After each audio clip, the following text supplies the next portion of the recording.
요한복음 20장 31절 지난 시간 말씀입니다.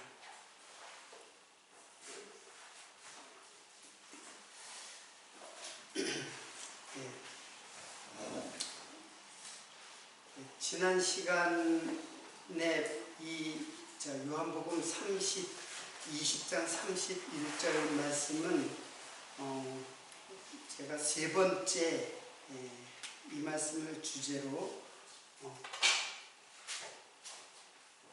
계속해서 이 말씀을 주제로 말씀을 강론했습니다. 이 요한복음 20장 31절은 요한복음의 주제라고도 볼 수가 있습니다. 요한복음의 주제이고 더 나아가서는 성경 전체의 주제이기도 해요. 자, 그러면 이 주제의 제목은 무엇이냐? 주제의 제목은 하나님의 아들을 중심으로 예수는 하나님의 아들이시다 라는 사실을 첫 시간에 그 주제로 공부를 했고, 그 다음에 하나님의 아들 그리스도라는 말로 두 시간을 거쳐서 이 말씀을 살펴보았습니다. 결국 하나님의 아들은 하나님 예수 그리스도는 2000년 전에 인간의 몸으로 이 땅에 오셨어요. 그러나 그분은 여러 근거를 통해서 볼 때 그분은 처음이요 나중이다, 그런 말을 지난 시간에 공부했어요.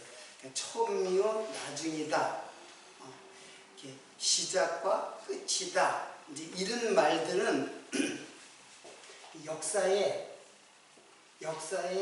그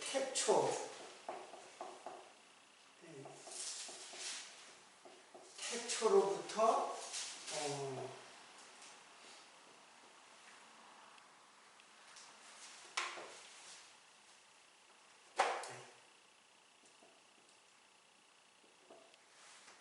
오늘 왜 이렇게 흔들리지? 태초로부터 종말, 이 모든 역사가 태초로부터 종말이다. 나는 시작이요 마지막이다. 이런 말, 프로토스, 에스카토스라는 말, 이런 말들은 그게 뭐예요? 태초와 종말이라는 말은 무슨 뜻이에요? 태초와 종말을 전체, 즉 역사 전체를 그 모든 역사의 주인이시다, 그런 뜻이에요. 그리고 이분이 창조하셨다, 그런 말이에요. 그는 골로새서에 보면은 그는 먼저 나신 자 그랬어요. 먼저 나신 자. 그러면 순서적으로 보면 예수님이 제일 먼저 나신 자라는 게 창조됐다는 뜻으로 먼저 났다, 그런 뜻이 아니라 그는 태초다라는 뜻이에요. 먼저다. 그 먼저라는 말이 이제 결국은 이제 태초거든요. 그러니까는 그냥 태초요 종말이다, 예수는 태초요 종말이다, 그런 말들은 내가 역사를 다 창조하셨다, 이런 뜻이에요. 그러니까 우리는 창조하면은 뭐를 이렇게 빚고 만들고 어떤 생산되어지는 것, 이런 것만을 이제 창조로 알고 있잖아요. 근데 창조라는 거는 역사. 그러니까 이제 오늘 공부할 것은 이제 그 태초와 종말과 함께 그 영생이라는 말이 있거든요. 영원한 생명이죠. 단어의 뜻을 보면 영원한 생명이에요. 자, 그 시간, 이거는 시간이잖아요. 이건 시간. 근데 영원한 생명은 뭐냐? 인간은 다 생명을 가졌잖아요. 다 생명을 가졌어요. 오늘 요한복음 오늘 본문 말씀도 거기에서 그 예수가 그리스도라는 사실을 알게 되면 그를 힘입어서 생명을 얻게 한다 그랬어요. 근데 이 생명은 이 땅의 생명이 아니에요. 땅의 생명은 살았으나 실상은 죽은 자죠. 여러분 영원히 사는 사람이 있어요? 암만 젊은 사람도 내가 1000년, 만년, 아니 수만 년을 나는 살 수 있을 거야 이렇게 생각하는 사람은 없을 거야. 다 죽음을 인식하게 돼 있어요. 나이 든 사람이 뿐만 아니라 젊은 사람들도 죽는다는 것을 다 누구든지 인식하게 돼 있어요. 그러니까 그는 살았으나 결국 죽음으로 가게 돼 있는 자예요. 그러니까 살았으나 실상은 죽은 자다라는 거예요. 결국은 죽잖아요. 영원히 사는 사람이 어딨어요.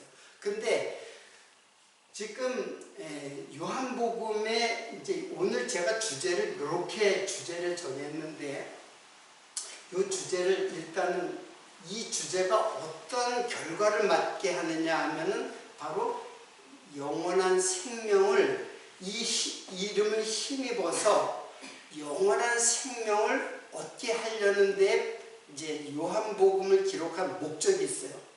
자, 그러니까는 지금 이 주제는 요한복음의 주제일 뿐 아니라 요한복음은 철저하게 이 주제를 향해서 기록되어 있어요. 그런데 이거는 성경 전체의 결론이기도 해요. 그러니까 창세기로부터 계시록까지 모든 성경은 바로 이것을 증명하려고 이 주제를 증명하기 위한 모든 설명들이에요. 양식이 다르죠. 시로 기록된 것도 있고 편지글로 기록된 것도 있고 말씀으로 기록된 것도 있죠. 모든 양식이나 뉘앙스는 틀리지만은 그 결론은 뭐냐면 예수 그리스도는 여호와 하나님이시다. 이 말씀으로 귀결이 돼요. 그래서 오늘의 주제는 사실은 성경 전체의 주제였어요. 그리고 과거에 제가 했던 모든 그 말씀도 다 이 말씀으로 귀결되는 말씀이에요. 그러니까 앞으로도 어떤 성경을 보아도 다 이 말씀을 결론으로 맺고 있는 것이에요. 이것이 증거가 바로 우리들에게 영원한 생명을 주시는 것이다. 여러분, 제가 이제 요한복음을 강론하기 시작한 것을 내가 이렇게 유튜브를 보니까는 21년도더라고요. 그래서 이제 2년이 채 못했어요. 2년이 가까워지는데 2년 동안 요한복음을 제가 이제 강론을 했는데 요한복음은 누가 기록했어요? 예? 사도 요한이죠. 예, 사도 요한인데 사도 요한은 어부예요. 어부. 그러면 평생도록 배에서 고기를 잡는 어부가 어떻게 이런 글을 썼는가. 제가 요한복음을 보면서 굉장히 그 글이 짜임새가 있고 그리고 구성적으로 아주 완벽한 구성을 갖고 있고 그 낱말 하나하나가 매우 그 의미를 깊이 갖고 있는 말들을 사용했어요. 더군다나 요한복음을 기록한 것은 헬라어거든요. 그러니까 헬라어는 굉장히 지혜를 사랑하는 그 헬라의 철학의 그 핵심이 언어예요. 헬라의 철학의 핵심이 바로 그 헬라어거든요. 언어란 말이에요. 근데 그 언어를 사용해가지고 하나님의 계시의 비밀을 쫙 펼쳤는데 너무나 놀라워요. 그전에도 요한복음이 굉장히 중요한 글이라는 것을 이제 알았는데 계속해서 이제 요한복음을 쭉 강론하면서 이거는 쉽사리 볼 게 아니다. 그리고 언젠가는 제가 그런 말을 했을 거예요. 모든 성경 중에서 요한복음이 가장 중요한 그 성경이다라고 저는 그렇게 생각을 해요. 자, 그러면 왜 그렇게 생각하느냐를 오늘 말씀을 통해서 살펴보도록 하겠습니다. 요한복음에 제가 첫 2년 전에 처음에 이제 여기서부터 시작했죠. 요한복음 1장 1절부터. 그래서 태초라는 말을 공부를 했고, 근데 요한복음 5장 39절이 바로 제가 읽어드릴게요. 너희가 성경에서 영생을 얻는 줄 생각하고 성경을 상고하거니와 이 성경이 곧 내게 대하여 증거하는 것이로다. 자, 이미 예수님이 아니죠. 요한은 처음부터 예수를 딱 지명해가지고 예수에 대한 증거로 물론 계시록도 요한계시록이죠. 요한계시록도. 근데 요한복음 끝날 때까지 예수에게 집중되어져 있어요. 모든 예수를 증거하기 위한 모든 그 말씀들이에요.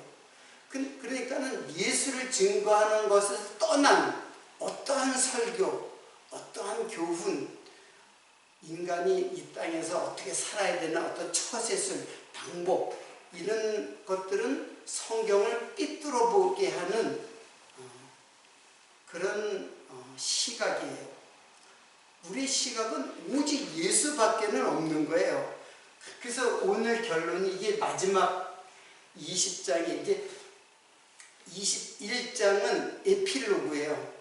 1장은 프로로그라고 하면은 21장 한 장 남았잖아요. 그거는 이제 에필로그예요. 이제 마지막 말이에요. 자, 거기에 그 20장 마지막 절에 이 말씀, 예수는 여호와 하나님이시다. 자, 이 증거는 사실은 제가 강론하는 모든 강론은 다 여기를 귀결된다 그랬죠. 그래서 오늘도 사실은 많은 거를 공부하는데 이거는 전부가 아니에요. 성경의 일부예요. 그렇잖아요. 오늘 내가 한 시간에 이걸 다 증거를 할 수는 없잖아요. 여태까지 증거한 것도 이 말씀이고 또 오늘 이후에 증거할 말씀도 이 말씀밖에는 없는 거예요. 자, 그런데 오늘은 요한복음 5장 39절을 한번 다시 한번 다 배운 건데 다시 한번 생각해 보도록 하겠습니다. 그러니까는 너희가 성경에서 영생을 얻는 줄 생각하고 그랬어요. 여기서 성경이라고 했는데 그래서 여기서 성경에서를 아우토스라고 했어요. 아우토스. 아우토스라는 말은 이거는 지시대명사예요. 그러는 지시대명사예요. 근데 이 아우토스는 그 인격에 대해 그는 사물이잖아요. 근데 인격에 대해서도 그런 말로 그는 그런 말로 번역이 될 수 있어요. 근데 여러분 생각해 보세요. 성경에서 영생을 얻는 줄 알고 성경을 그대로 상고한다. 그래서 근데 성경을 갖다가 아우토스라고 했어요. 성경이라는 말은 따로 있거든요. 성경이라는 말은 글라페라고 해요. 이제 헬라 말로 그라페인데 그라페라는 말은 기록된 것, 성경을 기록된 것, 그리고 기록물, 편지, 진술 그런 뜻이 있어요. 원래 성경이라는 말이 그러니까 성경은 기록된 것이에요. 기록물이에요. 그리고 편지라는 뜻도 있어요. 그리고 진술 이제 경찰서에 가면 진술서 쓰잖아요. 그 진술서는 어떻게 쓰냐면은 유가 원칙에 의해서 사실을 기록하는 것이 진술이에요. 자, 그런 것을 다 보면 그것은 성경은 무슨 기록이냐면 바로 증거물이에요. 증거. 진술했다는 것은 그것을 증거로 해가지고 수사를 하거나 판결을 하거나 그러는 거잖아요. 증거물이에요. 증거물. 성경이라는 말이. 자, 근데 그걸 갖다가 아우토스라는 지시대명사 써요. 그러니까 성경은 그라고 하는 지시대명사를 써야 마땅한데 이 아우토스는 인칭대명사예요. 자, 이상하지 않아요, 여러분? 문법적으로. 성경을 갖다가 그라고 했어요. 그가. 자, 그걸 제가 이제 그 증거를 드릴게요. 요한복음 1장 2절로 3절에 보면은 그가 태초에 하나님과 함께 계셨고 할 때 그는 지금 예수를 말하는 거거든요. 말씀이신 예수를 말하는데 그가 그때 아우토스를 사용했어요. 만물이 그로 말미암고 하나도 그가 없이는 된 것이 없느니라. 굉장히 많아요. 그 안에 생명이 있었으니 다 그가 지금 아우토스를 사용하고 있는데 이거는 지시대명사이면서 강조용법으로 사용해요. 일반적인 그 정관사로서의 그가 아니라 강조된 용법으로 인격에 대해서 사용했어요. 그러니까 이 성경이 지금 누구라고 하는 거예요? 예수라고 하는 거예요. 이 성경을 지금 기록물, 책, 그런 증거물 정도가 아니라 예수 자신을 바로 지칭하는 말이에요. 그래서 그 뒤에 성경은 그라페로 나와요. 성경이라는 말로 나오는데 여기서 처음에서 성경에서 영생을 얻는다. 이 말은 뭐냐면 아우토스, 이거는 인칭대명사로서의 지시대명사예요. 자, 제가 지금 좀 문법적으로 이야기해서 여러분들 이해를 잘 하시는지 모르겠는데 다시 말하면 이 성경은 예수 그리스도라고 하는 인격을 지금 사용했다는 뜻이에요. 요한복음 1장 10절에도 그가 세상에 계셨으며 세상은 그로 말미암아 지은 바 되었으며 세상이 그를 알지 못하였고, 요한복음에서 계속해서 아우토스로 사용해요. 누구를? 예수를 아우토스로 사용하고 있어요. 요한복음 1장 12절에 우리가 다 그의 충만한 데서 받았으니 은혜에 은혜라. 그 요한뿐만 아니라 골로새서를 쓴 바울도 이제 1장 15절에부터 나오는데 그것도 한번 읽어볼게요. 그가 얼마나 강조되고 많이 사용되는가. 그는 보이지 아니하는 하나님의 형상이요. 지금 예수에 대한 설명이에요. 골로새서 1장 15절. 그는 보이지 않는 하나님의 형상이요 모든 창조물보다 먼저 나신 자니 만물이 그에게서 이게 다 아우토스예요. 또한 그가 만물보다 먼저 계시고 만물이 그 안에 함께 섰느니라. 그는 몸인 교회의 머리라. 그가 근본이요 그의 십자가의 피로, 분명히 예수죠, 화평을 이루사 그로 말미암아 자기와 화목되기를 기뻐하심이라. 제가 왜 지금 이 말을 이 아우토스에 대해서 설명을 하냐면 바로 이 성경은 지금 아우토스로 번역됐는데 이게 성경이라고 그런 거예요.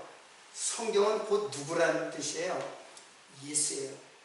물론 성경 자체가 물리적으로 예수라는 뜻은 아니지만은 이 성경이 예수에 대하여 증거하는 것이다 라는 말이에요. 그래서 너희가 성경에서 영생을 얻는 줄 생각하고 성경을 상고하거니와. 여기서 상고라는 말이 에류나오예요. 에류나오는 그냥 성경을 보는 것이 아니에요. 성경을 깊이 연구하는 거예요. 이거 제가 이제 처음 공부할 때 제가 설명했던 내용이에요. 이 선지자들도 깊이 연구를 했다. 그래서 이 성경이 영생을 얻는 줄 생각하고 성경을 상고하거니와 이 성경이 곧 내게 대하여 증거하는 것이다. 너무나 분명하게 그 예수를 설명하고 있어요. 그래서 오늘 중요한 거는 도대체 영생이라는 말이 도대체 무슨 뜻이냐? 자, 영생이라는 말은 헬라 말로는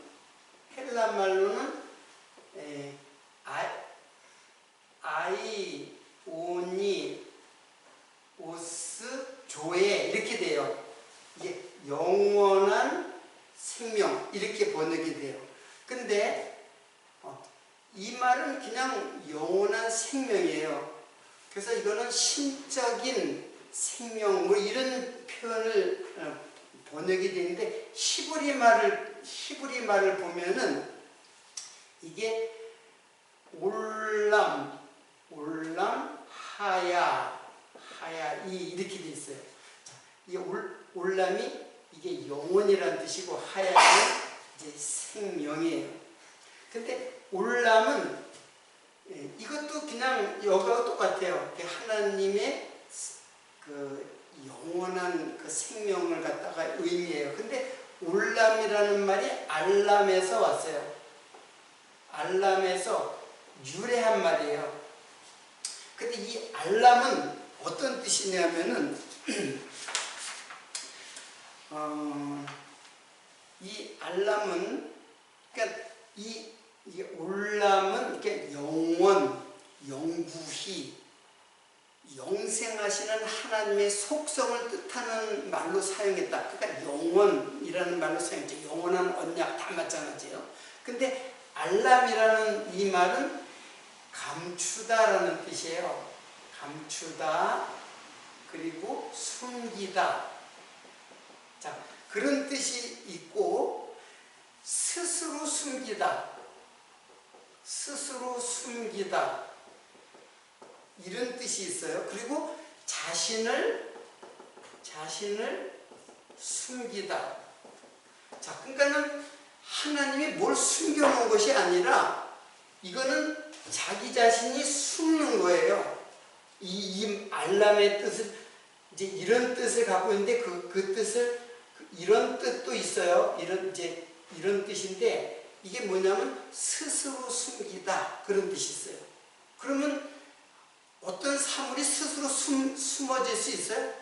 누군가 숨겨야지만 되죠. 그런 뜻도 있지만은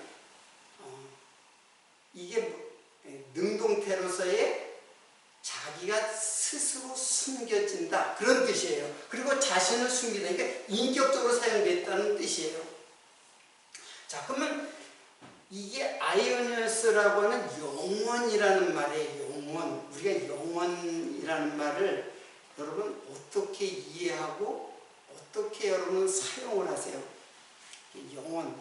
시간이 한없이 흐른다. 보통 일반적인 인간의 생각은 시간이 하염없이 흐르는 것, 끝이 없이 그냥 계속 되는 것이다. 불교에서 말하는 걸 돌고 이것이 끝없이 윤회하는 세상이다. 이렇게 생각하는 불교의 사상도 있지만은 기독교는 쭉 가죠. 물론 철학적으로는 이렇게 맴돌아요. 이렇게 맴도는 그런 철학적 사상을 갖고 있어요. 근데 기독교는 직선이에요. 직선이고 그리고 시작과 끝이 분명히 있어요. 그래서 이게 태초와 종말이라고 하는 역사의 시작과 끝이 분명히 규정되어 있단 말이에요. 그런데 영혼이라는 말은 도대체 무엇이냐라는 뜻이에요. 자, 여기에 대한 많은 신학자들의 의견이 있어요. 우리 박미 목사님도 여기에 대해서 기록한 말씀이 있는데, 자, 그러면 이 말을 저는 깊이 연구한 적은 없는데 이 말을 보면은 이 말은 누군가 자기를 숨기는 인격체가 있다는 뜻이에요. 그러니까 이거는 그 영혼이라는 말은 여기 헬라어로 보면은 이런 뜻이 있어요. 여기다 적을게요. 시간, 공간, 형상. 영혼이라는 말은 시간과 공간과 형상을 초월했다. 그렇게 표현하고 있어요. 그리고 대부분이 그렇게 알고 있어요. 물론 이 말은 부정할 수 없는 사실이죠. 시간을 초월하는 게 영혼이고 공간을 초월해요. 태초에라는 말은 시간이죠. 그리고 천지 하면 공간이에요. 그리고 형상이라는 게 있어요. 형상. 그러니까 시간과 공간 그리고 형상이 있어요. 형상. 형상은 뭐예요? 형상에는 뭐가 있어요? 삼라만상이 있죠? 삼라만상 모든 물체들이 있단 말이에요. 근데 그 물체 중에서도 누가 있어요? 예? 자, 형상하면은 모든 물체가 있죠.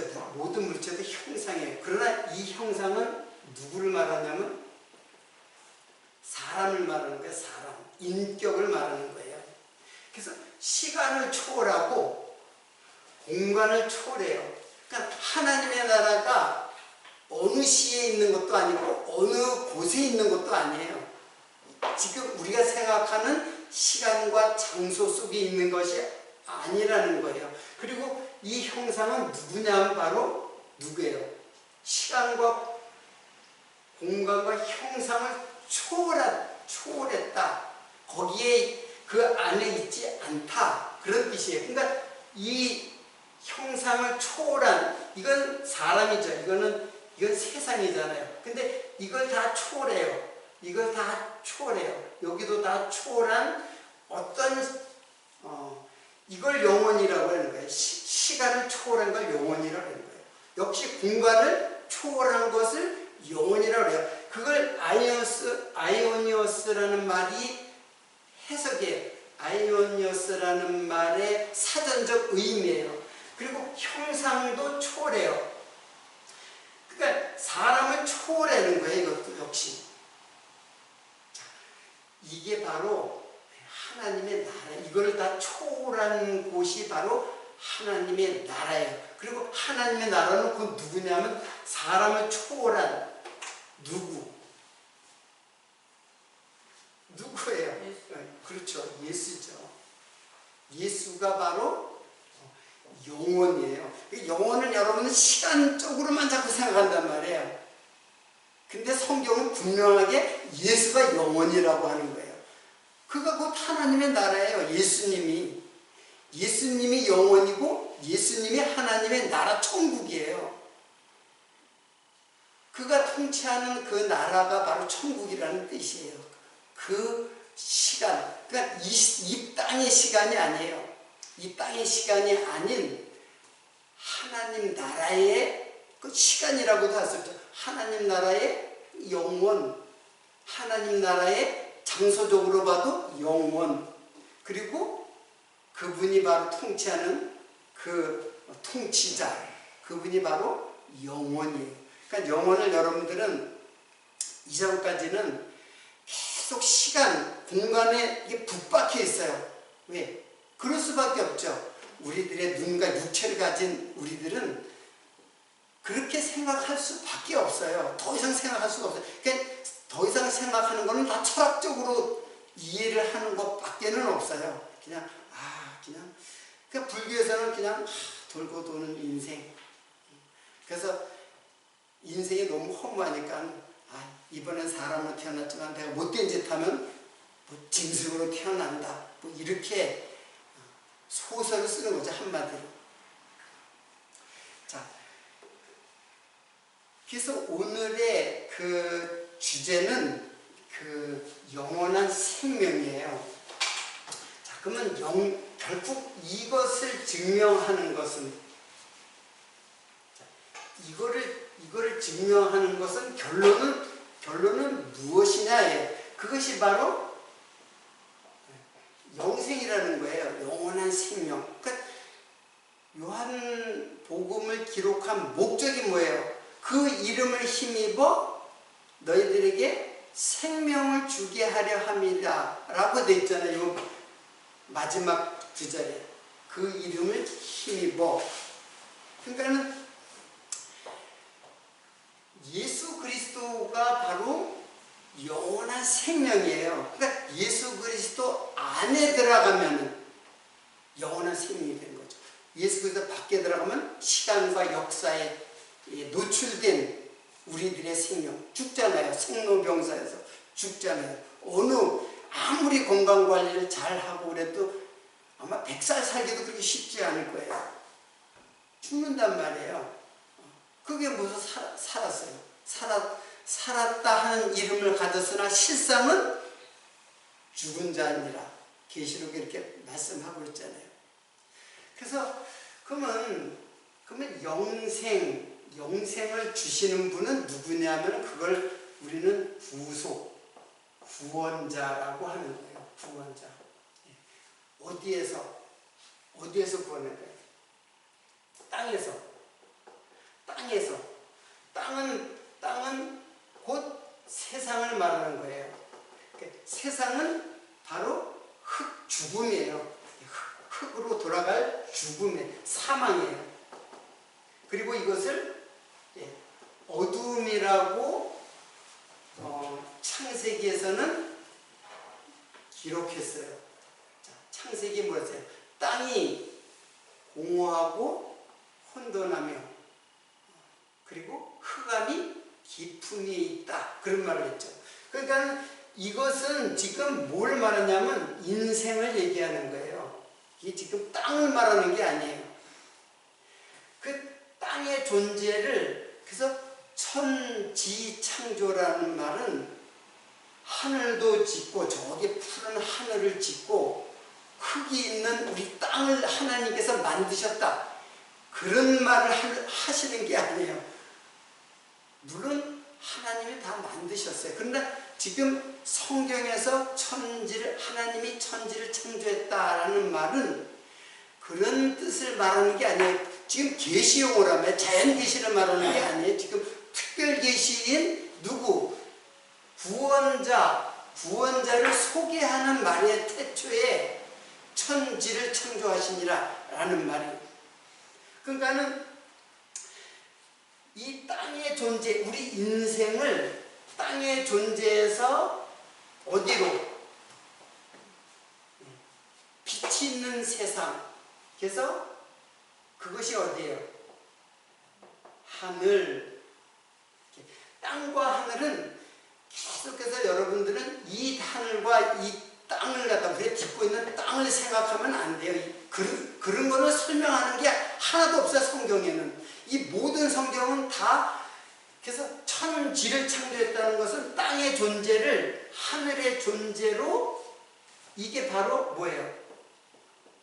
구원이에요.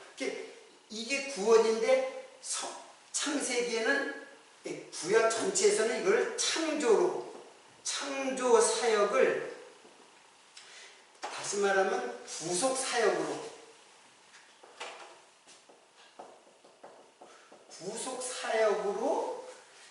창조 사역을 말씀하는 거예요. 구속 사역을 말씀하는 거예요.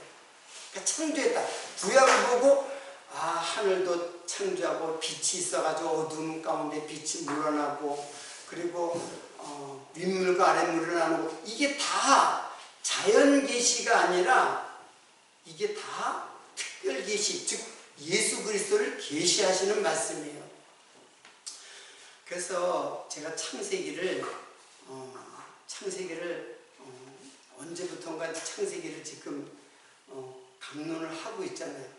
그거를 보면서 이게 다 예수에 대해서 얘기하는 것이고 예수가 지금 창조 사역을 얘기하는 것인데 그게 바로 그 의미는 구속 사역이구나 라는 것을 자세하게 배울 수 있어요.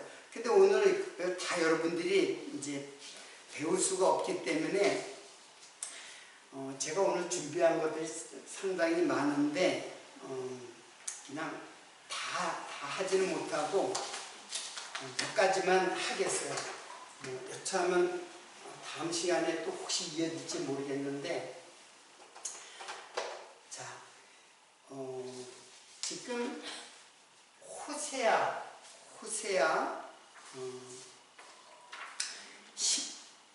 13장 4절, 호세아 13장 4절의 말씀을 읽어드리겠습니다. 나는 네 하나님 여호와라. 나밖에 내가 다른 신을 알지 말 것이라. 나 외에 구원자가 없느니라. 하나님만이 구원자라고 하는 거예요. 그리고 이사야서 59장에 이거 다 여기까지 하면 이사야서 44장 보겠습니다. 이스라엘의 왕인 여호와가, 이스라엘의 구속자인 만군의 여호와가 말하니라. 그러니까 지금 구속자, 구원자, 지금 구약의 구원자, 구속자가 누구예요? 하나님 여호와라고 했잖아요.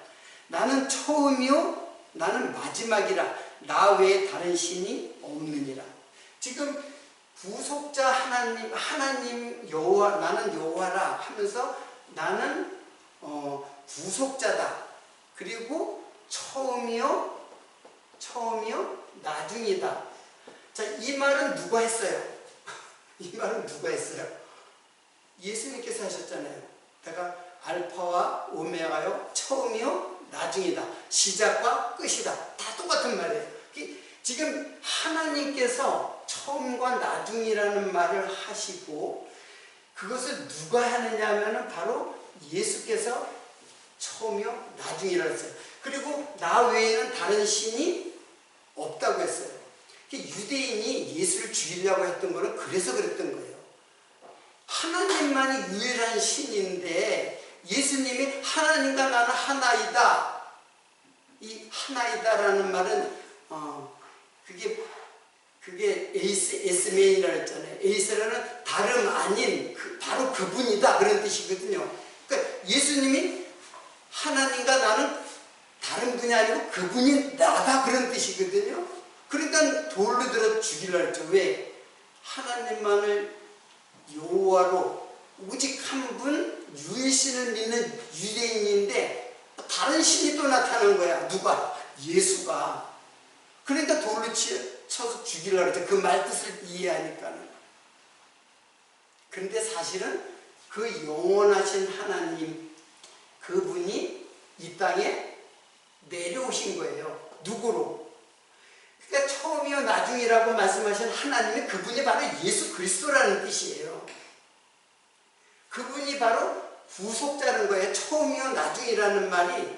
지금 이거는 뭐예요? 이거는 가로고, 지금 이거는 세로잖아. 이건 땅이고 이거는 하늘이고, 그리고 처음이요 나중은 시간이잖아요. 이거는 공간이고 이건 시간이고, 그 중심에 누가 있느냐 이게요.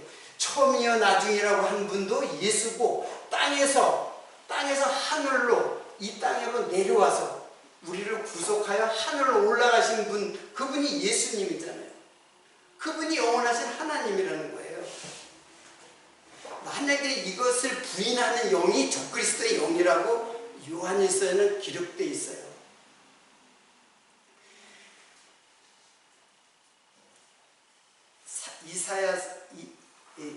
이사야서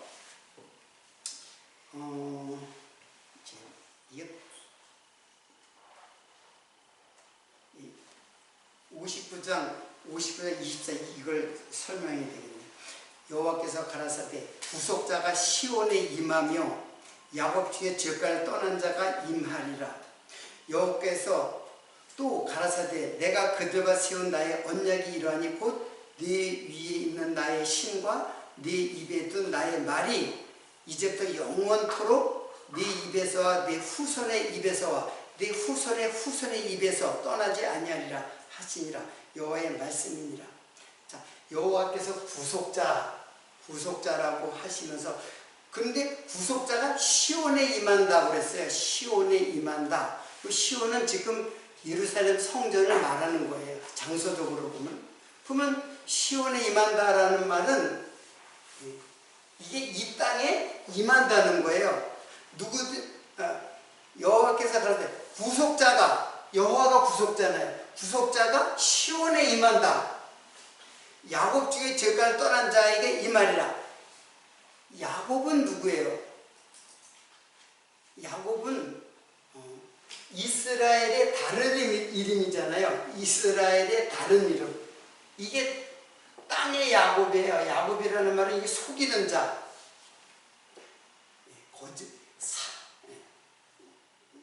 속이는 자, 속이는 자가 이름이 뜻이 야곱이에요. 속이는 자. 근데 네 이름을 뭐라고 해라? 이스라엘이라고 하라. 이스라엘. 이스라엘은 뭐예요? 이거는 하나님이 야곱을 이스라엘로 이름을 지어줬어요. 그 이스라엘이라고 하는 말은 곧 뭐예요? 하나님을 이기셨다. 그런 뜻이에요. 그러니까 야곱을 구원해가지고 이스라엘로 구원하시는 하나님을 말하는 거예요. 야곱이 하나님을 이겼다라는 뜻은 천사와 씨름을 해가지고 천사를 갖다가 이기려고 했는데 사실은 야곱의 환도뼈가 부러졌죠. 그 야곱이 죽은 거예요, 사실은. 그리고 이스라엘로 부활시킨 거예요. 사실은 야곱이 이기긴 뭘 이겨요. 환도뼈가 부러졌는데 죽은 거죠. 그런데 하나님은 야, 너 승리했어. 그렇게 이름을 갖다가 바꿔줬어요. 너 지지 않고 네가 승리했어. 왜? 약속이니까. 하나님의 약속은 자신이 채무자가 되는 거예요. 약속했으면 반드시 지켜야 할 의무를 가진 분이란 말이에요. 그래서 그분은 하나님 이스라엘로 이스라엘 백성들을 갖다 그러니까 야곱을 갖다가 부르셨다는 뜻이에요. 야곱 중에서 죄가를 떠나는 자에게 이 말이라. 야곱 중에서 모든 인생은 다 야곱이에요. 근데 이 죄가를 떠나는 자가 누구예요? 죄가를 떠나는 자. 그건 예수 그리스도의 구속으로 땅에서 하늘로 부르심을 받은 자죠. 그래서 이름을 부르라고 하는 거예요. 그 이름의 뜻은 다음에 제가 설명을 할게요. 요 말의 결론을 맺기 위해서 자, 우리가 잘 알고 있는 고린도후서 4장 6절을 보겠습니다. 어두운 데서 빛이 비치라 하시던 그 하나님께서, 자, 어두운 가운데서 빛이 비치라 하시던 그 하나님 누구예요? 언제의 하나님이에요? 창세기에 뭐라 했어요? 빛이 있으라 하나님이 그랬잖아요. 땅이 공허하고 혼돈하며 흑암이 가득한데 빛이 있으라 했어요. 땅이 흑암으로 가득한데 빛이 비치라 했어요. 이 빛이 누구냔 말이에요. 이 빛이 그 창세기에 그 하나님이 빛이라 하시던 그 하나님께서 예수 그리스도의 얼굴에 있는 하나님의 영광을 아는 빛을 우리 마음에 비추셨느라. 그러니까 야곱의 마음은 어두운 마음이란 말이에요. 죄의 어둠에 갇혀있는 마음. 여기에 빛이 비침으로 말미암아 예수 그리스도의 얼굴에 있는 하나님의 영광을 아는 빛, 이 놀라운 하늘의 빛을 깨닫게 된 거예요. 어두움 가운데.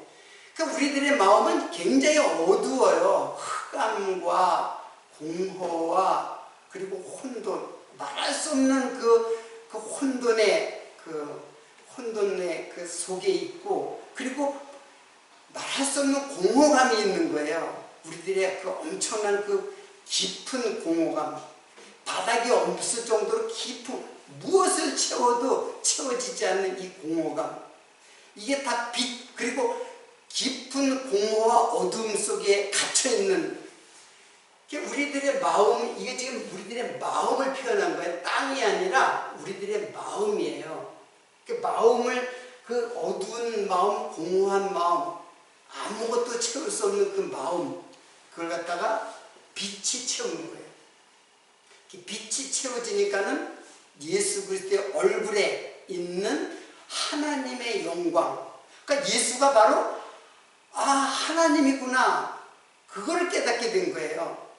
그러니까 이 고린도후서 4장 6절은 제가 굉장히 좋아하는 그 귀절인데, 이 귀절은 진짜로 참 그 뜻이 깊잖아요. 그래서 요한복음에 보면 이런 말이에요. 빌립이, 그거 좀 읽어드릴게요. 빌립이 가로되 주여 아버지를 우리에게 보여주옵소서. 하나님 보여달라는 거예요. 빌립이. 그리하면 족하겠나이다. 예수께서 가라사대 빌립아, 내가 이렇게 오래 너희와 함께 있으되 네가 나를 알지 못하느냐. 나를 본 자는 하나님을 보았거늘 어찌하여 아버지를 보이라 하느냐. 아직까지 빌립의 눈에는 예수가 하나님으로 보이지 않았던 거예요. 나는 아버지 안에 있고 아버지는 내 안에 계신 것을 내가 믿지 아니하느냐. 내가 너에게 이르는 말이 스스로 하는 것이 아니라 아버지께서 내 안에 계셔 그 일을 하시는 것이다. 이게 바로 하나님의 영광, 예수 그리스도는 하나님 영광의 절정이에요. 그리고 하나님 계시의 절정이에요. 하나님을 보여주는 계시의 절정이에요. 그러니까 예수가 바로 하나님으로 보여지는, 그래서 그의 절정이 무엇이냐면 바로 이 땅에 오신 거예요. 성육신, 인카네이션, 세상 안으로 들어오셨다는 거예요. 이게 바로 하나님이 이 땅에 현현하신 모습입니다. 제가 오늘 준비한 말씀의 이제 반 정도를 급히 이제 결론에 도달하기 위해서 제가 설명을 했는데 시간이 다 됐네요. 다음 시간에 혹시 시간이 한 시간 더 가질까 아니면 다음 진도로 넘어갈 것인가를 잠시 후에 생각하도록 하고 오늘은 여기서 마치도록 하겠습니다. 기도하겠습니다.